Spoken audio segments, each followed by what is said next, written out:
What's up? Welcome back. Just gonna show you all the video of how the bumper look on the EK. Honestly, don't look that bad. You can see a little. It's just dirty, so it kind of matched the car. It almost looked like it came factory. You can't even tell.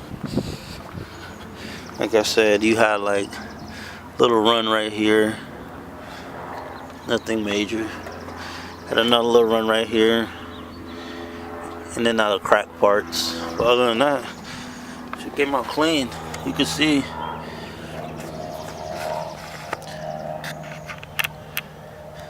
Came out super clean. None of that. I mean, like 17 bucks.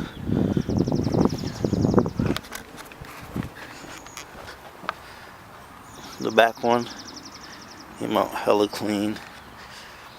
Little run right here. Got a little run right here. Other than that, it's just dirty.